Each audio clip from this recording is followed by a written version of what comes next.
नमस्कार श्रोते हो, दीपक रेगे कथाकथन चॅनलवर तुम्हा सगळ्यांचं मनापासून स्वागत. श्रोते हो, गेले काही दिवस तुम्ही ऐकताय परशुराम नागरगोजे यांची पाचाट ही कादंबरी.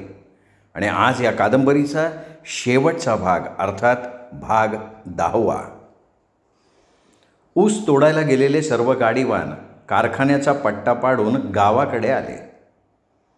गंगाराम गावाकडे आला होता, पण त्याचं चित्त जागेवर नव्हतं. त्याला काळजी होती ती मुलांच्या शिक्षणाची. तो बाकीचा काही विचार करतच नव्हता. त्याच्या मनात विचार यायचा, ऊस तोडायचा बंद केला तर पोरांचं शिक्षण एका जागेवर होईल, पोरांची सोय लागन. पण मग मुकादमाची बाकी कशी द्यायची? वर्षभर गावाकडं राहून करायचं काय? आणि हे प्रश्न त्याला काही सुचू देत नव्हते. त्यामुळे तो सारखा विचारात पडलेला असायचा. हे अण्णांच्या लक्षात आलं. त्यांनी गंगारामला जवळ बोलवलं आणि म्हणाले, अरे गंगा, एवढा चिंतेत कशामुळं तू? काय अडचण आहे का तुला? अण्णा, कारखान्याला गेलो तर लेकरांच्या शिक्षणाचे हाल होत्यात, आणि नाही जावं तर परपंच कसा चालायचा? गंगारामा, परपंच हा चालू राहू दे नाही तर नको राहू दे, लेकराची शिक्षणं झाली पाहिजे ते महत्त्वाचे. या कारखान्याच्या जीवावर प्रपंच करायचा म्हणशीन तर काही खरं नाही. माझं ऐक, लय कर्ज पाणी असन तर एखादा तुकडा विकून टाक, मुकादमाची बाकी मिटव आणि राहिलेल्या पैशात दुधाचा धंदा कर. कारखान्याच्या वाऱ्या दी सोडून. काहीतरी पर्याय तर काढावंच लागन अण्णा. शिंदे सरकारला एकदा विचारून बघतो, ते धावतीन काहीतरी मार्ग. असं म्हणून गंगाराम उठला आणि शिंदे सरांच्या घरी गेला. गंगारामनं घराच्या बाहेर उभं राहून सरांना आवाज दिला, सर आहेत का? शिंदे सर घरातच होते. त्यांनी गंगारामचा आवाज ऐकला आणि म्हणाले, कोण, गंगाराम आहे का? होयजी. सरांनी त्याला विचारलं, बोला, कसं काय येणं केलं? काम होतं जी तुमच्याकडं, त्यामुळं आलो. सरांनी चौकशी केली. अहो, रामा कुठं आहे? आला की नाही तो मामाच्या गावावरून? नाही, तो मामाच्या गावाला गेलाच नाही ना, गंगारामनं उत्तर दिलं. सर म्हणाले, कारखान्यात कोप्या जळाल्या, त्यात लहान मुलगा गेला हे समजल्यावर खूप वाईट वाटलं. काय करणार आता, त्याचं आयुष्यच तेवढं. बाकी बरं आहे ना सगळं? हां, बरंच आहे म्हणायचं. बरं, माझ्याकडे काय काम काढलं? अहो, रामाचा कारखान्याच्या शाळेत पहिला नंबर आला. अरे वा वा वा, तुमचा राम तसा हुशार आहे, नाम कमवेल बरं का तुझं. बरं, यावर्षी कुठे टाकतोय त्याला? अहो, तेच काय सुचना ना, त्यामुळं तर आलो आहे तुमच्याकडं. तुम्हीच काहीतरी मार्ग सुचवा. कारखान्याला पुढच्या वर्षी जाणार आहेस का? अहो, ते काय चुकणार आहे का? आणि कारखान्याला गेलो ना का पोरांच्या शाळेचा हाल होत्यात. बरं, मग तुझ्या डोक्यात काय आहे? अण्णांनी सांगितलेला पर्याय गंगारामनं सरांना सांगितला. त्यावर सर म्हणाले, अरे, यावर्षी जमीन विकून भागवाभागवी करशील, पुढच्या वर्षी काय करणार? थोडा लांबचा विचार कर. हे बघ, जमीन विकून कायमचा प्रश्न सुटणार नाही, आणि जरी सुटला तरी त्याला 10वी नंतर बाहेरच ठेवावं लागेल. माझा ऐक, त्याला चांगल्या वसतिगृहात ठेव, म्हणजे त्याच्या शिक्षणाचा आणि राहण्याचा प्रश्न सुटेल. शिरण या गावी मुलांच्या आणि मुलींच्या राहण्याची उत्तम सोय आहे, शिक्षणाची सोय चांगली आहे, जेणेकरून मुलांचं शिक्षण होईल आणि तुमचा कारखान्याचा उद्योगसुद्धा बंद पडणार नाही. हवा असेल तर आपण बघून येऊ एक दिवस जाऊन. सरांचा हा सल्ला गंगारामला आवडला. त्यांचा निरोप घेताना तो म्हणाला, मी थोडा विचार करतो आणि लगेच तुम्हाला सांगतो. आंब्याच्या झाडाखाली गंगारामनं बैलं बांधली होती. त्यांना वैरण टाकून तो तिथेच आडवा झाला. विहिरीच्या पाण्यावर गंगारामने थोडी मका पेरली होती. ती खुरपण्यासाठी कौशल्या रानात आली होती. दुपारची जेवणाची वेळ झाल्यामुळे ती जेवणासाठी आंब्याखाली आली आणि गंगारामला म्हणाली, अहो, चला की भाकर खायला. गंगाराम घोंगडीवरनं उठत उठत म्हणाला, किती झालं खुरपून? झाला एक सारा. असं म्हणत कौशल्यानं फडक्यातनं भाकरी काढली. कुरडईच्या भुग्याची भाजी, लोणचं, तेल चटणी आणि गाईच्या दुधाचं घट्ट दही असं जेवायचा बेत असल्यामुळे गंगारामनं बसल्या जागेवर हात धुतला आणि तो जेवायला बसला. जेवताना दोघांमध्ये गप्पा रंगल्या. कौशल्या म्हणाली, अहो, पोरांच्या 4-8 दिवसात शाळा भरत्यान, पोरांच्या शाळेचं कसं करायचं? काय करावं माझं तर डोकं चालना. सरांकडे गेलतो तर सर म्हणतात मुलांना वसतिगृहावर ठेव. अण्णाला विचारलं तर अण्णा म्हणतात एखादा तुकडा ऐकून टाक, लोकांचं देणं पाणी देऊन मोकळं हो आणि काहीतरी उद्योग कर. गंगारामनं मन मोकळं करून टाकलं. कौशल्या म्हणाली, अव रानं ऐकून 4 माणसं तोंड दाखवायला जागा राहीन का?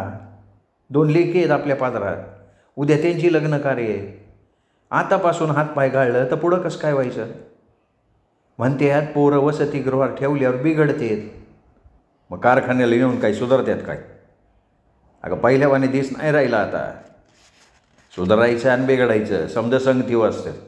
ती म्हण नाही का, ढावळे शेजारी बांधला पावळा वान नाही पण गुण लागला. मला तर सरांनी दावलेला मार्ग बारा दिसतोय. जातील पैसे पण लेकरांचं कल्याण होईल. पण लेकरं नजरा ठेवू नाही ना वाटत. नाही ठेवू वाटत तर दे त्याच्या हातात क्वायता आणि रामाचं करून टाकू लगीन, म्हणजे अजून एक गडी होईल ऊस तोडायला. मला काही लेकराची काळजी नाही काय? अगं तू गावात बघत नाही का, उचलीसाठी लेकराची लग्न करून देतेत आणि उचल घेऊन लगे कारखान्याला गाडी लावतेत. तसंच करू आपण. हे बघा तुम्हाला जसं करायचं आहे तसं करा, मी तरी काय सांगणार. हे बघ, वसतिगृहामध्ये ठेवल्याशिवाय पोरांचं शिक्षण होणार नाही. गंगारामनं वास्तव मांडलं. असा दोघा पती पत्नीचा विचार झाला. गंगाराम एक दिवस शिंदे सरांना घेऊन शिरण गावाला गेला. तिथल्या शाळेची वसतिगृहाची पाहणी केली. सर्व चौकशी करून त्यांनी 3ही मुलांना वसतिगृहात ठेवण्याचा निर्णय घेतला. मुलांच्या शाळा सुरू होणार होत्या, त्यामुळे गंगाराम मुलांना सोडण्यासाठी वसतिगृहावर जाणार होता. मुलांना परगावी ठेवायचं म्हणून त्यांना ज्या वस्तू लागणार होत्या त्या सगळ्या वस्तू त्यांनी खरेदी केल्या. मुलं आपल्यापासनं दूर जाणार म्हणून कौशल्याचा जीव तिळतिळ तुटत होता. तिथे खाण्यापिण्याची काय सोय असणार याची तिला काळजी होती. घरी पोरांना भरपूर दूध होतं, भूक लागली तर केव्हाही जेवू शकत होती, पण तिथे कशी सोय आहे याची तिला कल्पना नव्हती. म्हणून तिने पोरांसाठी लाडू चिवडा असे खाद्यपदार्थ बनवून दिले होते. कौशल्याला पोरं नजरेआड ठेवायची भीती वाटत होती, कारण एक लेकरू तिला कायमचं सोडून गेलं होतं आणि त्यामुळे तिला लेकरं स्वतःपासून वेगळी करू वाटत नव्हती. राधा लहान होती, तिची तिला जास्त चिंता लागून राहिली होती. तिला शाळेसाठी बाहेरगावी ठेवायचं हे कळल्यापासून ती नाही मला नाही जायचं, मी इथंच राहणार असं सारखी म्हणत होती आणि रडत होती. सकाळी लवकर उठून गंगाराम मुलांना वसतिगृहामध्ये सोडण्यासाठी घेऊन गेला. मुलं गेल्यामुळे घर एकटीला खायला उठलं होतं. घरात अण्णा आणि कौशल्या दोघंच होते. लेकरं गेल्यावर कौशल्या कितीतरी वेळ रडत बसली होती. लेकरांच्या कल्याणासाठी तिला त्यांचा विरह सहन करावाच लागणार होता. रामाच्या हातात कोयता पाहायचा नसेल तर तिला हे दुःख सहन करावंच लागणार होतं. मुलं सोडून दुसऱ्या दिवशी गंगाराम घरी आला. कितीतरी वेळ वाट बघत असलेल्या कौशल्याचा त्याला बघून जीव भांड्यात पडला. भरलेला पाण्याचा तांब्या गंगारामच्या हातात देत ती म्हणाली, किती वाजता पोचले काल? 4 वाजता पोचलो, पण पोरांची सोय लय जकाशी बरं का. झोपायला सगळ्यांना खाट गादी, प्रत्येकाला पांघरून ठेवाय कपाट, सकाळी नाश्ता, दुपारी आणि संध्याकाळी जेवण. आता त्यांची काळजी करण्यासारखं कायच नाही. आणि 8 दिवसाला आपल्याला त्यांना भेटायला जायला बी जमते. मुलांची खुशाली समजल्यावर कौशल्याला बरं वाटलं. गंगाराम आणि कौशल्या रात्रंदिवस काम करून पोरांना लागेल तेवढा पैसा पुरवत होते. मुलंही त्यांच्या कष्टाचं चीज करत होती. शालेय स्तरावर होणाऱ्या विविध स्पर्धांमध्ये सहभाग नोंदवून बाजी मारण्याचा प्रयत्न करत होती. स्कॉलरशिप, NMMS यासारख्या शिष्यवृत्तीच्या परीक्षेत जिल्हा गुणवत्ता यादीत रामा चमकला. तो घरच्या परिस्थितीची जाण ठेवत शिकत राहिला. 10वीमध्ये त्यांनी चांगले मार्क मिळवले. दिवसामागून दिवस निघत गेले. गंगारामचा नित्यक्रम सुरू होता. कारखाना आणि शेती करून गंगारामनं पोरं मोठी केली. रामानं 12वीत चांगले मार्क मिळवले. रामाचं स्वप्न होतं डॉक्टर बनायचं. त्यामुळे त्यांनी निर्णय घेतला मेडिकलच्या क्षेत्रात जायचं. त्या दिशेने त्यांनी प्रयत्न केले आणि MBBSसाठी प्रवेशही मिळवला. दरवर्षी 3 मुलांचा खर्च भागवताना गंगारामच्या नाकी 9 येत होते, तरी त्याने हार नाही मानली. रामाच्या शिक्षणासाठी 2 एकर जमीन विकली आणि त्याचं शिक्षण पूर्ण केलं. रामा ज्यावेळी MBBSचं शिक्षण पूर्ण करून डॉक्टर झाला तेव्हा त्यांनी आणि कुटुंबातल्या सदस्यांनी संघर्षातून मिळवलेलं दैदिप्यमान यश बघून सगळे ग्रामस्थ भारावले होते. गावकऱ्यांनी त्यांचा सगळ्यांचा सत्कार केला. गंगारामनं मुलांच्या शिक्षणासाठी उपसलेले कष्ट आणि मुलांनी त्याला दिलेली साथ याचं ग्रामस्थांनी कौतुक केलं. म्हणतात ना, मुलाचे पाय पाळण्यात दिसतात. त्याप्रमाणेच लहानपणी रामाचा गुण ओळखून तो विकसित करण्यासाठी गंगारामला ज्यांनी वेळोवेळी मार्गदर्शन केले असं शिंदे सर अध्यक्षीय भाषणात म्हणाले. गंगारामच्या त्यागाला आणि कष्टाला तोड नाही आहे. शून्यातून विश्व कसं निर्माण करावं हे गंगाराम आणि त्याच्या कुटुंबानं करून दाखवलं आहे. गंगारामने पोराच्या हातात कोयता येऊ द्यायचा नाही ही प्रतिज्ञा घेतली होती आणि त्याला साथ देत आपल्या रामानं रात्रीचा दिवस करून बापाचं स्वप्न प्रत्यक्षात उतरवलं. त्याबद्दल मी त्या दोघांचं अभिनंदन करतो. त्यांनी मिळवलेलं यश बघून अनेकांना प्रेरणा मिळेल अशी आशा व्यक्त करतो आणि थांबतो. ग्रामस्थांनी केलेल्या सत्कारामुळे गंगारामचं कुटुंब अक्षरशः भारावून गेलं. प्रथमच कोणीतरी कौतुकाची थाप त्यांच्या पाठीवर टाकल्यामुळे आयुष्यभर केलेल्या कष्टाचं सार्थक झाल्यासारखं त्यांना वाटत होतं. रामानं मिळवलेलं दैदिप्यमान यश खरंच वाखाणण्याजोगं होतं. त्यांनी कुटुंबावर झालेले आघात डोळ्यांसमोर ठेवून रात्रीचा दिवस करून जीवनामध्ये जी संधी मिळाली होती त्या संधीचं सोनं करून टाकलं होतं. लेकाचं पूर्ण गावानं तोंड भरून कौतुक केल्यामुळे त्याला काहीतरी गोड घास करून घालावा या उद्देशानं कौशल्यानं पुरणपोळीचा स्वयंपाक करायचा बेत आखला होता. ज्यांच्या मार्गदर्शनानं गंगारामच्या हातातला कोयता कायमचा सुटणार होता त्या शिंदे सरांना गंगारामनं अगत्यपूर्वक जेवणाचं आमंत्रण दिलं होतं. सायंकाळच्या जेवणाच्या वेळी शिंदे सरांचं गंगारामच्या घरी आगमन झालं. त्यांचं मोठ्या सन्मानानं गंगारामच्या कुटुंबानं स्वागत केलं. गंगारामच्या घरी पाहुणे रावळे मित्रमंडळी यांची नेहमी रेलचेल असे, पण शिंदे सरांसारख्या ज्ञानी आणि तत्वनिष्ठ व्यक्तीचं आगमन झाल्यानं त्यांना आकाश ठेंगणं झाल्यासारखं वाटत होतं. स्वादिष्ट पुरणपोळीचा पोटभर आस्वाद घेतल्यानंतर अंगणामध्ये घोंगडी टाकली होती, त्या घोंगडीवर सगळे येऊन बसले. शिंदे सरांनी रामला जवळ घेतलं आणि म्हणाले, रामा, तुझ्या आईवडिलांनी कष्ट करून हाडाची काढं केली आहेत. खूप दुःख आणि कष्ट त्यांनी आयुष्यभर सोसलेत. परिस्थिती बदलायची असेल तर शिक्षणाशिवाय पर्याय नाही हे त्यांच्या मनामध्ये बिंबलेलं होतं आणि त्यामुळेच मुलांच्या शिक्षणात अडथळा येऊ नये म्हणून तुम्हाला अगदी हवं ते त्यांनी पुरवण्याचा प्रयत्न केला. हे करत असताना त्यांनी कधीही स्वतःचा विचार केला नाही. सणासुदीला कधी बोटभर कापड घेतलं नाही. काही खावंसं वाटलं तर मन मारलं. आईवडिलांच्या कष्टाची जाण ठेवत तू सुद्धा चांगली कामगिरी केली आहेस. आता तू डॉक्टर झालायस. तुला येणाऱ्या काळात पद, पैसा, प्रतिष्ठा या सगळ्या गोष्टी तर मिळणार आहेत, यात तिळं मात्र शंका नाही. पण हे सगळं मिळाल्यानंतर आपल्या माणसांना अंतर देऊ नकोस. आयुष्यात तुला जर मोठं व्हायचं असेल तर तुला तुझ्या उगमस्थानाचा कधीही विसर पडता कामा नये.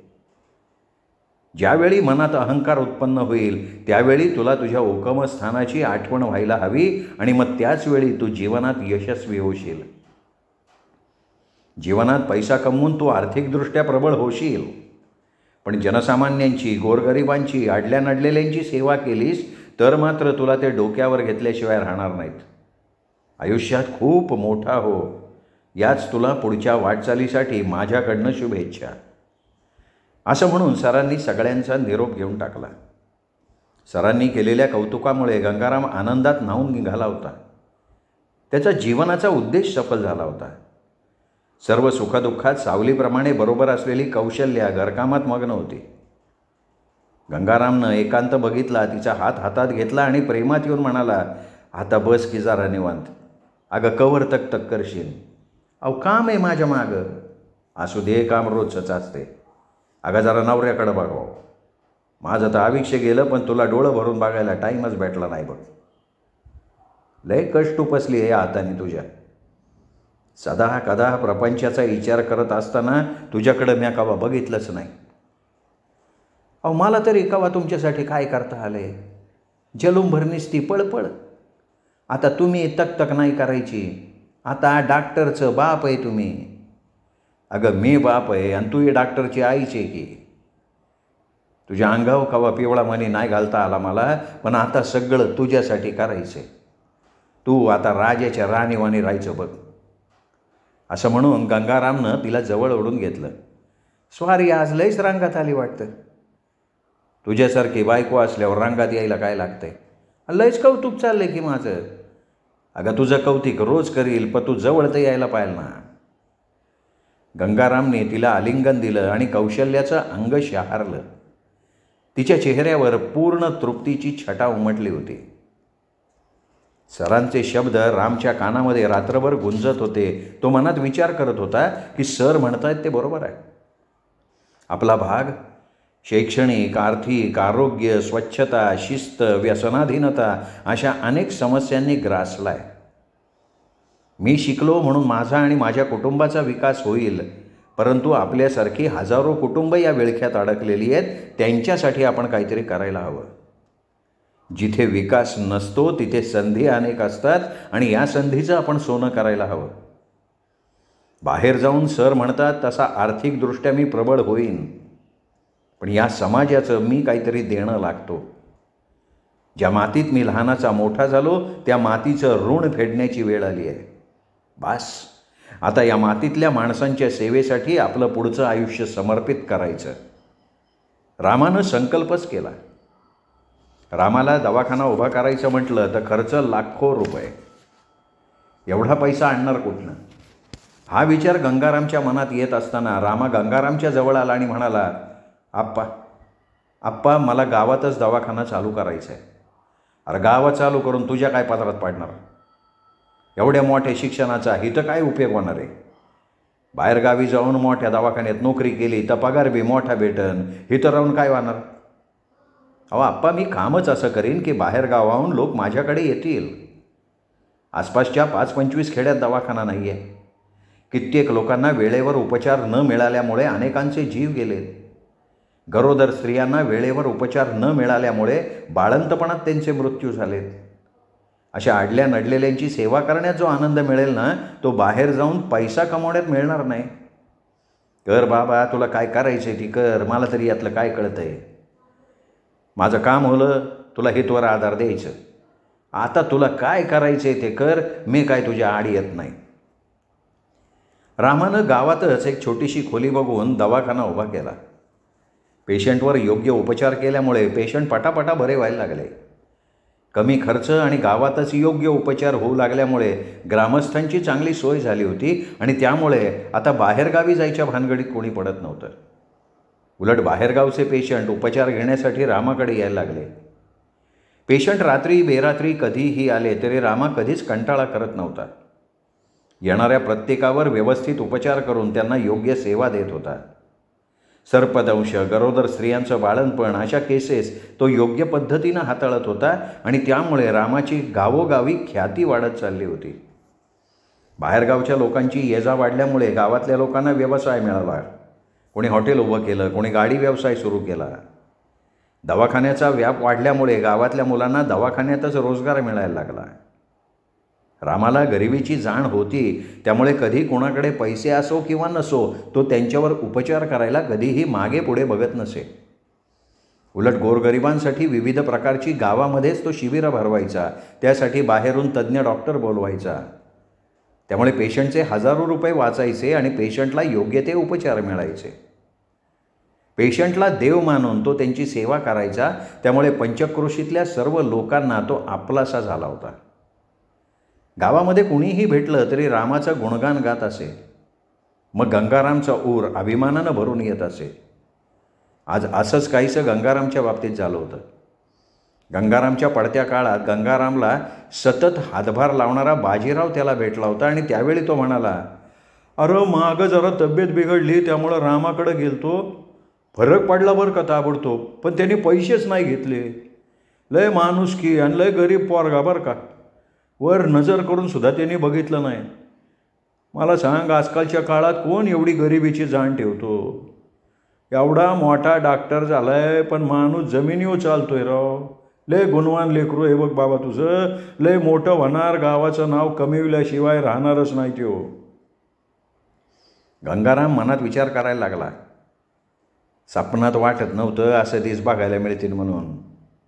म्हणतात ना, देवाची करणी आणि नारळात पाणी. आयुष्यभर पडन ती कामं रातून द्या केली, पण पोरग जन्माचं पांग फेडीन असं वाटतंय. गावात राहून गावातल्या लोकांसाठी काहीतरी करावं असा विचार येणं बी सोपं नाही आहे.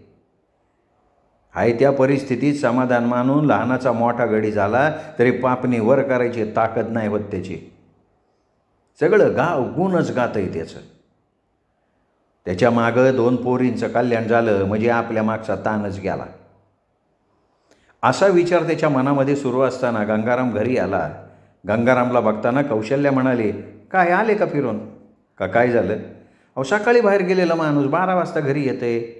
जनावरं सोडायची तशीच, भाकर खायची तशीच, रानात उद्योग बी तसाच ठेवून आले काय गाव पालथा घालून. अगं बाजीराव भेटला होता, बसलो गप्पा मारत, झाला उशीर. कौशल्यानं स्वतःची खदखद लगेच व्यक्त केली. अहो जन्माचं कमवून बसलाय ते हो, तेव्हा त्याला गप्पा मारायला सवड आहे. आपण अजून भाकरीला मागे, आपल्या हातातला क्वायता अजून सुटला नाही. हाडाची काढ करून लेख डॉक्टर केला, म्हणलं शहरात जाईन 4 पैसे उभं करीन. बसलंय इथं गावाची धुनी धुत. अगं पोराचं नाव सगळं गाव घेतोय आणि तू त्याला वांगळ बोलते वय. का नाही नाव घ्यायचं? फोकाट सगळा गावनी गोळा केला त्यांनी. शिक्षणासाठी 2 एकर जमीन गेली. बहिणी काय गाव जीवणार आहेत का त्याच्या? उद्या आपल्या घरदाराचं बघावं तर ते दिलं सोडून आणि बसला समाजसेवक होऊन, जणू काही जहागीरदाराच्या पोटचे. कौशल्यात तापलेली बघून गंगाराम एक शब्द न बोलता दारात बांधलेली जनावरं सोडून शेतात निघून गेला. तो मनात विचार करत होता, एका दृष्टीनं कौशल्य बोलते ते काय खोटं नाही. आपल्या परपंचाचा थोडा तरी विचार करायला पाहिजे. कोण विचारतोय कुणाला? 2 रुपये लागले तर कोणी देत नाही. हात वाल्ला तर मित्र भल्ला, अशी गत या समाजाची. असो, जसं असन तसं आपलं कर्म आपण करत राहायचं.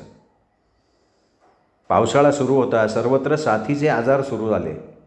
पेशंटनं दवाखाना गजबजून गेला होता. रामाला अक्षरशः जेवायला वेळ मिळत नव्हता. पण त्याही परिस्थितीत तो एकाही पेशंटकडे दुर्लक्ष करत नव्हता. प्रत्येकाची तन मन धन लावून सेवा करत होता. एक दिवशी जोरदार पाऊस पडत होता. रात्रीचे 10 वाजले होते. दवाखाना बंद करून घरी जायला निघाला. घरी आला, हातपाय धुवून जेवायला बसला. तेवढ्यात बाहेरनं आवाज आला, अरे डॉक्टर आहेत का? एवढ्या पावसात कोण आलं आहे असा प्रश्न रामाला पडला. त्यांनी घरातनं आवाज दिला, कोण आहे? अहो डॉक्टर, मी शेजारच्या गावचा पांडू आहे. अहो पोरगी आडली, पावसाने आले नदीला पाणी, गाडी अलीकडे आहे ना, तेव्हा तुम्हाला घ्यायला आलो. काय पण करा, पण माझ्या पोरीला मोकळी करा. अहो काहीतरी पर्याय काढून दवाखान्यात घेऊन यायचं ना. दवाखान्यात सगळ्या सुविधा असतात.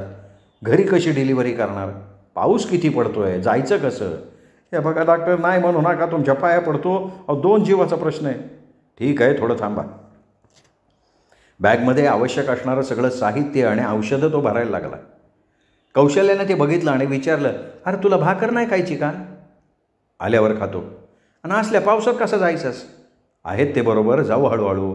नगं जाऊ एवढ्या रातचा, लय पाऊस पडतो यार. एवढा काय उपाशी मारायला लागला का तू? आई, पेशंटच्या जीवन मरणाचा प्रश्न आहे, नाही म्हणून चालणार नाही. मग तुझ्या बापाला घेऊन जा बरोबर. अगं नको काळजी करू, मी लगेच जाऊन येतो. कशाला त्यांचे हाल? झोपलेत ते, त्यांना त्रास नको. आता तू ठरवलंच आहे, ऐकायचं नाही म्हणल्यावर काय करणार? असं म्हणून कौशल्या त्या पांडूला म्हणाली, पोराला एकट्याला माघारी पाठवायचं नाही, उशीर झाला तर सकाळी येऊन दे. पांडूनं होकार दिला आणि डॉक्टरची बॅग घेतली. धोधो पावसातून वाट काढत रामाची मोटरसायकल नदीपर्यंत आली. नदीला पूर आला होता. गाडी तिथेच बाजूला लावली. नदीवर असणाऱ्या अरुंद पुलावरनं 2 जण चालायला लागले. मध्येच उन्हासारखा विजेचा प्रकाश पडत होता. धडकी भरेल असा कडकडाट होत होता. खळखळणारं पाणी, रातकिड्यांची किरकिर. काळ्याकुट्ट अंधारातून वाट काढत नदीवर असणाऱ्या त्या अरुंद पुलावरनं 2 जण चालायला लागले. पूल ओलांडून गेल्यानंतर चिखलाची वाट तोडवत रानात असलेल्या वस्तीवर पोचले. माणसांचा सुगावा लागला तशी वस्तीवर असणारी कुत्री जोरजोरात भुंकायला लागली. वस्ती जवळ आल्यानंतर पांडूनं कुत्र्याला राजा गप असा आवाज देताच कुत्री त्यांच्या जवळ येऊन कुई कुई करत गोंडा घोळायला लागली. घरात येताच गरोदर असलेल्या पांडूच्या मुलीचा विव्हळत असलेला आवाज आला. घरात लाईट नव्हती, दिवा तेवत होता. शेजारी असलेली आजी मुलीला धीर देत होती. चूल पेटलेली होती, तिच्यावर पाणी गरम करायला ठेवलं होतं. रामानं अंगावरचा रेनकोट काढला, तडक पेशंटजवळ तपासणीसाठी गेला. तपासणी केली, इंजेक्शन दिलं. तोपर्यंत पांडूची बायको चहा घेऊन आली. चहा घेत असताना पांडूची बायको म्हणाली, कवाशी होईन पोरगी मोकळी? नाही, घाबरायचं कारण नाही, लवकर होईल ती मोकळी. पेशंटला वेदना असह्य झाल्या होत्या. रामा पेशंटला असं करा तसं करा असं म्हटल्यावर पेशंट रामावरच वैतागलं. म्हणले, जा, मला नाही करायचं.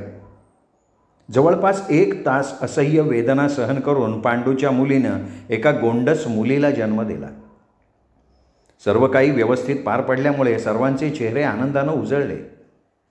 रामानं साहित्याची आवराआवर करून निघण्यासाठी तो तयार झाला. पांडू म्हणाला, डॉक्टर, देवासारखं धावून आलात म्हणून 2 जीव आबाद राहिले. लय उपकार झाले तुमचे. 12 वाजले आहेत, पोटात तुमच्या काय नाही, 2 घास खाऊन घ्या. नाही, नको, आता खूप उशीर झाला आहे. नदीपर्यंत सोबत चाला. 2 घास घ्या की खाऊन, लय उशीर झाला आहे. सकाळी तांबडं फुटताच येतो की तुम्हाला सोडून. आता नका हट करू जायचा. नाही, थांबायला सांगू नका. काय दवाखान्यात अचानक एखादा पेशंट येतो, त्यामुळे मला जावं लागेल. आपण 2 घास खाऊन जावा की. पांडूनं रामाला जेवायला बसवलं. जेवण झाल्यानंतर रामाला पांडूनं खिशातनं काही पैसे देण्याकरता काढले आणि म्हणाला, डॉक्टर, तुमची फी नाही मला माहिती, ही रक्कम घ्या. कमी असतील सांगा, सकाळी सोय करतो. तुमच्या घरी साक्षात लक्ष्मी जन्माला आली आहे, तिचे कसले पैसे? हे पैसे तिच्या शिक्षणासाठी आणि तिच्या योग्य संगोपनासाठी वापरा. एवढ्या रात्री कोण येते कोसळणाऱ्या पावसात? काहीतरी घ्या. चला, मला सोडून या आधी. पांडूनं रामाची बॅग हातात घेतली. अंधारातनं वाट काढत नदीपलीकडे लावलेल्या गाडीजवळ दोघं आले. गाडीजवळ आल्यानंतर रामा पांडूला म्हणाला, आता तुम्ही जा माघारी, मी निघतो. नाही डॉक्टर, मी तुमच्याबरोबर येणार, एकट्याला जाऊ देणार नाही. काळजी करू नका, तुम्ही निघा बरं. असं म्हणून रामानं गाडीला किक मारली आणि तो निघाला. रामा गाडीवरनं जात असताना समोरून एक भरधाव वेगात गाडी आली. त्या गाडीच्या लाईटमुळे रामाला समोरचं काही दिसलंच नाही. त्याच्या डोळ्यांसमोर अंधार पसरला. तेवढ्यात समोरून येणाऱ्या गाडीनं रामाच्या गाडीला धडक मारली. गाडीच्या धडकेनं रामाची गाडी लांब जाऊन पडली. गाडी एका बाजूला, रामा दुसऱ्या बाजूला रस्त्याच्या खाली पडला. धडक दिलेली गाडी रामाचा विचार न करता तशीच भरधाव वेगानं निघूनही गेली. रामाला जब्बर दुखापत झाली होती, त्यामुळे त्याला पडलेल्या ठिकाणावरनं उठता येईना. पडलेल्या जागेवरनं तो मदतीसाठी याचना करायला लागला, पण एवढ्या रात्री तिथे कोण असणार? पावसामुळे वातावरणात गारवा होता, तांबडं फुटलं होतं. गंगाराम नेहमीप्रमाणे लवकर उठून शेतामध्ये चक्कर मारायला निघाला होता. तेवढ्यात कौशल्य आली आणि म्हणाली, राती शेजारच्या गावचा पांडू आलता, त्याची पोरगी आडली होती म्हणे, तिला मोकळं करायला रामा रातच्या पावसात त्याच्याबरोबर गेला, अजून नाही आला. अगं, लय पाऊस होता रात्री, म्हणून नसन आला. येईन त्यो, काळजी नको करू, मी आलो रानातनं. असं म्हणून तो शेतात चक्कर मारायला निघून गेला. सकाळच्या प्रहरी दूध घालण्यासाठी जाणाऱ्या दूधवाल्याला रस्त्याच्या कडेला पडलेली गाडी दिसली. नेमकं काय झालंय हे बघण्यासाठी गाडीजवळ जाताच त्यांनी पडलेला रामा बघितला. रामा त्याच्या कामामुळे आसपासच्या खेड्यात सगळ्यांना ओळखीचा होता. रामाला बघता दूधवाला त्याच्या जवळ गेला, त्याला हलवण्याचा प्रयत्न केला, पण रामा निश्चित पडला होता. वातावरणातल्या गारव्यामुळे त्याचं शरीर थंड पडलं होतं. त्यांनी रामाला शुद्धीवर आणण्याचा प्रयत्न केला, पण रामा कसलाही प्रतिसाद देत नव्हता. रामाचा अपघात झाल्याची बातमी सगळ्या गावात वाऱ्यासारखी पसरली. जवळच्या काही व्यक्तींनी रामाला तालुक्याच्या ठिकाणी दवाखान्यात घेऊन जायची व्यवस्था केली आणि दवाखान्यात दाखल करताच, रामा हे जग सोडून गेलाय, तुम्ही यायला खूप उशीर केला, हे शब्द डॉक्टरांच्या तोंडून बाहेर पडले. सगळीकडे शोककळा पसरली. सगळ्यांसाठी देवदूत बनून प्रत्येकाच्या आरोग्याची काळजी घेणाऱ्या देवदूतावरच काळानं आत्ता झडप घातली होती. सामाजिक बांधिलकीची जाणीव ठेवून समाजासाठी झटत असलेल्या कार्याला त्याच्या जाण्यानं पूर्ण विराम मिळाला. राम गेल्याची बातमी पंचक्रोशीत पसरली होती, पण गंगारामच्या घरी ही बातमी द्यायचं धाडस कोणाकडे नव्हतं. रामाचा प्राणहीन देह घेऊन जेव्हा ग्रामस्थ गावात आले त्यावेळी घराभोवती जमलेली माणसांची गर्दी बघून कौशल्या कावरीबावरी झाली. ज्याला त्याला ती काय झालंय म्हणून विचारत होती, पण तिला खरं कोणी सांगत नव्हतं. पण सत्य किती वेळ लपणार. कोणतीही कल्पना न देता गाडीतनं आणलेला रामाचा देह त्याच्या घरी उतरवला गेला. कौशल्यानं रामाला अशा अवस्थेत बघतात ती बेशुद्ध पडली. शेतावर गेलेल्या गंगारामला तिथेच रामा गेल्याची खबर लागली. तो लांबूनच हंबरडा फोडत रामाजवळ आला. रामाला जोरात मिठी मारली. त्याच्या पोटचा गोळा अचानक त्याला सोडून गेला होता. त्यामुळे त्याच्या काळजाला पाचाट पेटल्यावर जशी आग लागते तशी आग लागली होती. गंगाराम छाती बाडवून घेत होता. म्हणत होता, देवा देवा, अरे असा कसा निर्दयी झाला तू? असं काय पाप केलं म्या का त्याची सजा माझ्या लेकराला दिली? अरे तुला न्यायचंच होतं तर मला न्यायचं ना. लोक म्हणतात तुझ्या दरबारात न्याय आहे. माया पोटच्या गोळ्याने रातीचा दिस केला, लोकाची सेवा केली, ह्यो त्याचा गुन्हा झाला का? म्हणून त्याच्यावर तू कोपलास आणि अर्ध्या आयुष्यातनं घेऊन गेला. अरे जलुंबर या हाताने पाचाट उपसलं आणि लेकराला शिकवलं. माझं लेकरू कधी कुणाला उलटं बोललं नाही, त्यानं कधी कुणाकडं पापणी वर करून बघितलं नाही. जसं आसन त्यात मन मारून माझं लेकरू राहिलं. लहानाचं मोठं झालं, डॉक्टर झालं. त्याच्या हातातोंडाला घास आलता. त्याच्या 2चं 4 हात करायचं होतं, तेवढ्यात त्याला घेऊन गेला होय. कसा निर्दयी रे द्यावा तू? माझ्या रामाव घाला घातला. माझ्या कृष्णाला पाचाटाला लागलेल्या आगीत होरपळून मारलं. आता काय करणार मी कुणासाठी कशासाठी जागायचं? देवा, र एवढं कष्ट उपसून शेवटी माया जन्माचं पाचाटच झालं की र. श्रोते हो, गेले 10 दिवस तुम्ही ऐकत होतात परशुराम नागरगोजे लिखित पाचाट ही कादंबरी. ही कादंबरी तुम्हाला आवडली असेल. या कादंबरीचा प्रत्येक व्हिडिओ लाईक करा, मित्रपरिवारात, नातेवाईकात, सोशल मीडियावर शेअर करा. आणि तुम्ही जर अजूनपर्यंत चॅनल सबस्क्राईब केलं नसेल तर प्लीज विनंती करतो, चॅनल सबस्क्राईब करा आणि तुमच्या सगळ्या मित्रपरिवाराला, नातेवाईकांना दीपक रेगे कथाकथन चॅनल सबस्क्राईब करायची माझ्या वतीनं विनंती करा. ऐकत रहा दीपक रेगे कथाकथन चॅनल, कारण दीपक रेगे कथाकथन चॅनल म्हणजे कथा आनंदाचा अत्युच्च ठेवा.